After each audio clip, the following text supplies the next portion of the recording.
Let us pray. God, be with us this morning in Wheaton, Illinois, in this beautiful church led by my friend and colleague who I respect so much, Reverend Kevin Caruso. You're awfully lucky to have him and his family, Carrie, Olivia, Felicity, and Jackson. Be with us this morning as I try to transmit some of the joy and great love that I felt in Honduras and San Pedro Sula. And remind us always, as our great-great-grandfather in the Episcopal Church, a poet and a priest, George Herbert, he was just a priest for 3 years, reminded us in a book he wrote called The Country Parson, that for all of us in this church, love is our business and our aim. Amen. Please be seated. You don't have to stand for the whole thing. When I was first in Madrid and my Spanish wasn't so good, and sometimes it's still not so good, I didn't know how to say, for example, please be seated. So you can imagine how awkward it was when I gave one of my first homilies in Madrid, and everybody kept standing and standing, because they're very formal. It's a country that's very formal, until the bishop whispered in my ear how to tell people to sit down. So, yeah, I've come a long way. I've come a long way, literally, all the way from Madrid and from San Pedro Sula, Honduras, where I lived in 2013.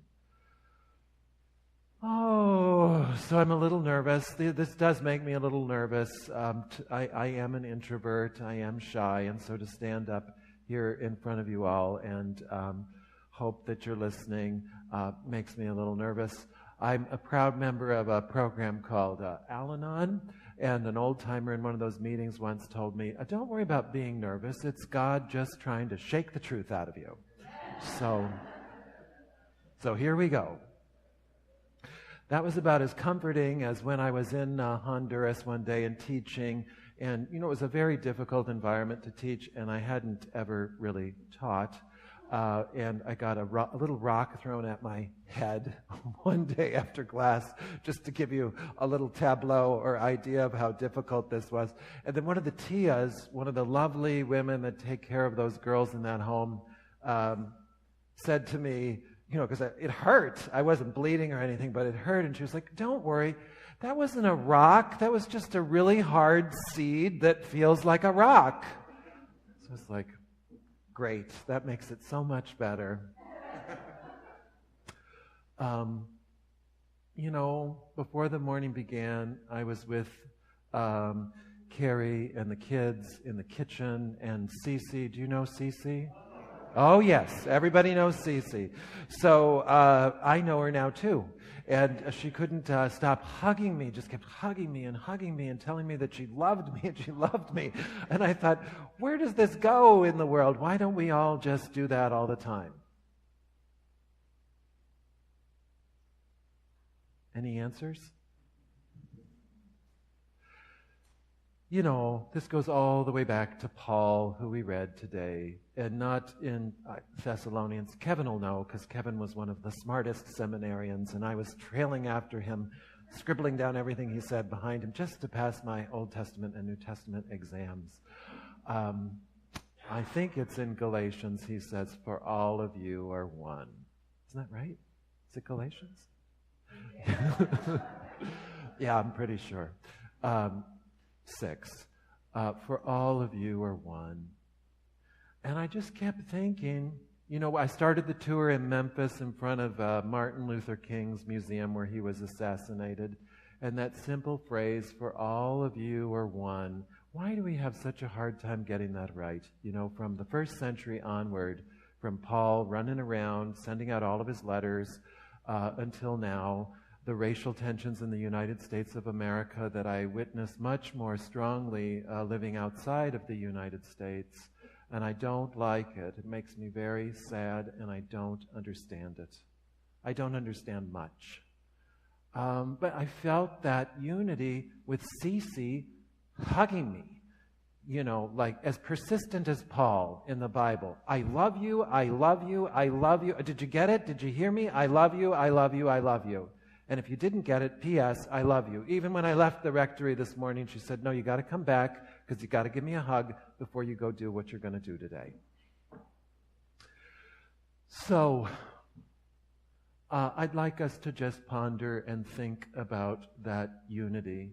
And for the remainder of our time together here in Wheaton, Illinois, I'd like to bear a little bit of my testimonial, maybe the way it's more commonly done in meetings of Alcoholics Anonymous, but it's what I know. A lot of times people ask me to... They say, well, what do the girls think? What do the girls think about all this? What do they think about the movie? What do they think about the book? And the truth is, I don't know. You got to go ask them. Maybe one day you'll go down there in Honduras and ask them directly, face to face, the way we see each other for a moment in the Eucharist. That's really my favorite part of the whole thing, is the Eucharist. Not so much this standing up here and talking to you, but the Eucharist, because we see each other just a little more clearly. The way Cece and I got to see each other a little more clearly before the day began. That is a Eucharist you don't want to miss. Trust me. Okay, so where am I going with all this? Let's start with the parable. The parable, let me just retell it very briefly for myself so that I understand it and then can continue with this little sermonette. I definitely relate to the naughty, bad, naughty servant in this story. That was me and has been me for a long time, burying my talent. And let's just go with the modern understanding of talent, not, that it was some kind of old money or coin that this guy did not invest and have faith while the master guy went away. For me, I definitely was the ostrich with my head in the sand for a very long time. And my talent, in many ways, was buried. And I didn't feel the love like I felt this morning from Cece. And definitely not in the church. I felt very, very different. Does anybody feel that way? No, just me. Yeah? No? I'm the only one. All right. No, somebody must. Really? Nobody feels different. Everybody feels like they fit in. No. Yeah. Well, anyway, I felt very different. I certainly felt like there was no place for me in the church, and certainly I never imagined that I would catapult from the back row where you are. That's where I always was. Not to admonish you. I love the back row. But why doesn't anybody ever sit in the front row? I don't know. It's scary. It's a little scary. What's even scarier when you're here, let me tell you. So how is it that I got this collar around my neck and I can stand here before you in this lovely church and earlier this morning and with actual conviction say that I love my life? I didn't always say that. I didn't always feel that. I hope that you feel that inside of you. But for me, it took a very, very long time. There were a lot of things that kept me away from the church and kept me like that naughty. In Spanish, they call him negligente or inutil, which in Spanish are really not nice words. If you say that somebody is inutil, like they say that the esclavo or serviente is in this passage, it's really pretty not good. And I relate to that and feeling that because I was so full of shame. Does anybody have shame? No. Oh, yeah. Okay. More heads are nodding now. More heads are nodding now. Shame. Definitely shame. I'm 54 years old. I grew up in Minneapolis, Minnesota. I attended an Episcopal prep school for 13 years. Every day we had chapel. So I did know something about this brand of Christianity. But there was also something that started to bloom around 1979, 1980, which is when I was about ready to go off to college, and that was AIDS. Has anybody ever heard of that? Yeah. So AIDS first decimated, as you probably all know, the gay communities across the world, just decimated them. People started dying everywhere. And at that time, fundamentalists were very, very vocal, probably right here in Wheaton, Illinois. And one of the things they said, a man named Jack Ritson said in Newsweek, was homosexuality is a sin so rotten, so low, so dirty, not even cats and dogs do it. So this is what I was reading as a teenager, and then going to the church and hearing these kind of voices. And by the way, P.S., I read recently that they have discovered some very convincing lesbian seagulls, which, discounts. Yay, seagulls. But these things were in me, and they went deep inside of me, and they stuck. For whatever reason, they stuck. And right before I went to college, in my Episcopal high school, something happened which really, really, really, really kept me out of the church for a really long time. Do you take a school bus to school? You do. And is it fun? Why isn't it fun? None of your friends are on it? And how long are you on the bus? Oh, 10 minutes. Okay, so I was on it for an hour because I was very far from, my home was far from this Episcopal prep school. And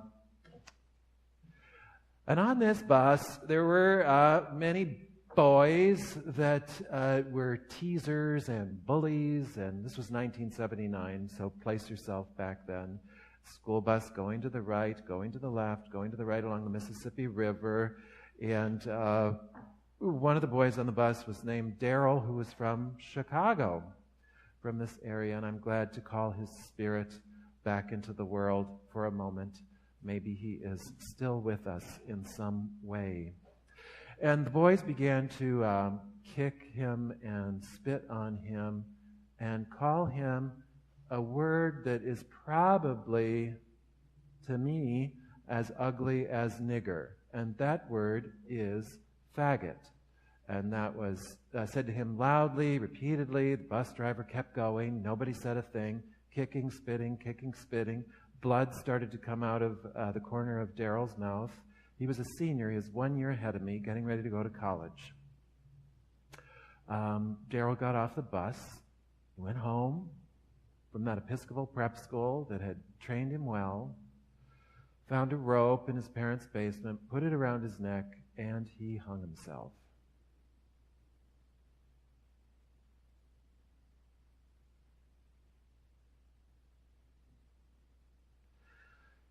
So, that was all in my head still, even as I was in seminary with Kevin, full of joy. And now, in America, young gay men getting married in the New York Times, calling each other honey in front of their bishop. For me, going back to school as an older person, that too was jarring, in addition to email, which I had not done until I got to seminary. Oh my God, it was such a rude awakening. It's amazing that I got through it. But also, I was really aware that times had changed. Yet still this feeling of difference and shame lurked deep inside of me, and I couldn't get it out. It seemed like it was stuck. And so what happened to me really, as I've been recounting along the way from Memphis to Indiana, where we had a great reception to the book and the film, and here in Chicago, was really a reverse mission experience when I went down to Honduras to teach those girls poetry, which was kind of crazy and unwieldy and messy, just like everything else in the Bible. And it was during that time. Why do I say reverse mission? Let me just extrapolate that a little bit. You know, originally missionaries would go to these countries to sort of inform the people that didn't know any better. And really, in this case, at least in my own case, it was me that did not know any better, and I was going to be taught. Really, those girls in Our Little Roses, if you ever get a chance to meet them, are my professors of theology. I mean, they really just taught me everything. The whole reason I can stand before you and feel some pride about having this collar around my neck is due to those girls. And on the very last night that I was there and the filming was wrapping up, the girls wanted to know more and more and more about me. And I had been very resistant to open up and talk about myself because I'm shy, I'm introverted, and what else? I felt different and I had shame. And that can shut you up for a whole long time. Shut you down and shut you up. So we decided with the film crew that I would be on a bench with a girl in the home who had the home's most unspeakable story. She remains anonymous in the book. If you get the book, she didn't want her name in the book. Why did she not want her name in the book? Maybe it had something to do with shame. This girl was found when she was 4 years old. She was brought to the home. She was found in a well with a rock around her neck that her stepmother had tied around her neck, thrown her in the well, where she screamed for days. The neighbors heard the screaming, brought her out of the well, brought her to the home. She had been there ever since. When the founder of the home told me this story about this little girl who was in my class, who was 18, she had tears in her eyes. And she just kept saying to me, she said, when she got here, she was so little. She was so little. She was like Cece, just a little person. What happened to For All of You Are One? How did that get so fragmented? Why do we get so fragmented over race, over sexuality, over countries? Why do we want to build a wall that's so high we can't see the Honduran people? I don't know. Maybe you can inform me in coffee hour why things are the way they are. So we sat on the bench. I told her about myself. I told her the three simple syllables that were so hard for me to get out my whole entire life, since I went to chapel and I heard that Darrell hung himself, which is, I'm one too. I am gay. I'm different. I'm odd. I'm weird. I have been kicked. I have been spit upon, just as the person who we come here to worship every week. So I told her all this, and that I had tried to take my own life, that I had frequented psychiatric wards. Not looking very good for a resume if you want a job in a church, but anyway, it was the truth. It was the truth. And she looked at me like, maybe like one of my professors at Yale might have looked at me, so wise and knowing, and she said, now I know why you've been here. Now I know why you've been here this whole year. I understand it now. And I said, really? Well, maybe you could just fill me in, because I still don't understand why I've been here. And she said, you have been brought here by God. God in Honduras is not ironic like it is in Europe. Priests and nuns are not the end of every joke. In Honduras, God is a real force and not seen through an ironic lens. And she said, God brought you here because you understand us. That's why you're here. Now, I will be going back to Yale soon to share the film, and I know that if I sat in the office of one of those bright, liberal, politically correct professors and told them that I understood the Honduran orphan child better than anybody else, I probably would be laughed out of the school.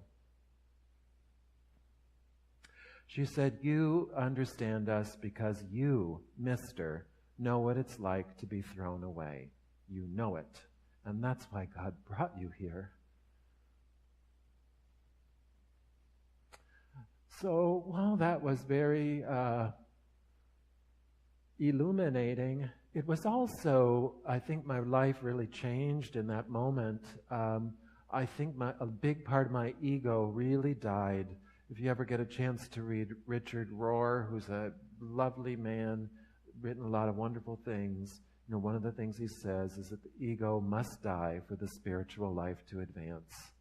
And all that stuff leading up to this moment that I was telling you about, in many ways was kind of a fabulous victim narrative. I mean, you're listening. People would gather around like little Boy Scouts when I would tell this story, and if you had this life like I had this life, and all these things that sucked that happened to you, and Daryl hanging from the rafter, and all this stuff, you too would have this miserable little life that I have, which really was not that miserable. But I told that to myself, and it kept me out of the church for a really long time. And in that moment in Honduras, in the murder capital of the world, where 3 people are killed every day, my ego died a little bit. I mean, it's always going to be there, but it did get a little smaller, and it's hard for the ego to die. And this girl with a rock around her neck told me, get going. You're leaving tomorrow. There is work you need to do. We need money for the film. We've got this book to publish. I mean, the whole thing took 7 to 8 years to get done. And her voice has stayed with me through all these years and is with me now as I speak to you, so that the collar around my neck will never be a noose. Got that? Collars are not for nooses.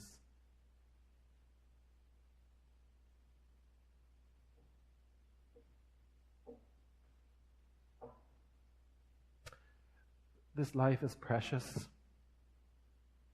It's short, goes fast. Enjoy it. There's so much joy in the world, and there's so much joy in Honduras. And Wendy and I are here. Wendy's the new executive director for Our Little Roses. She's come up from Miami.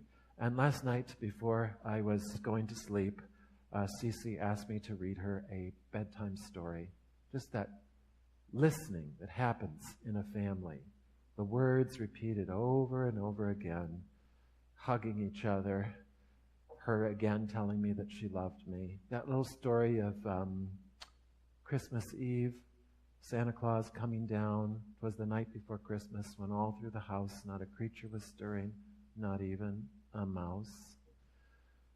And I thought, Wendy and I are like the little reindeer. I'm not going to say we're like Santa Claus, but, we're like the little reindeer. We've come in. She's come in from Miami. I've come in from Madrid. We're just here for a brief little moment with our presents, which are the book and the film, to tell you about how special these girls are.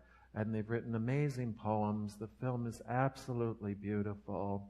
And it's an honor for me to just take a moment with you here and share a little bit of that backstory. Because, that's the present for me. That I have been built up by what they gave to me. And I hope that you feel some of that in you today. If you don't feel it now, maybe some of you will join us there in Honduras, and Wendy and I can talk to you more about that after the service. Thank you so much for listening. Amen.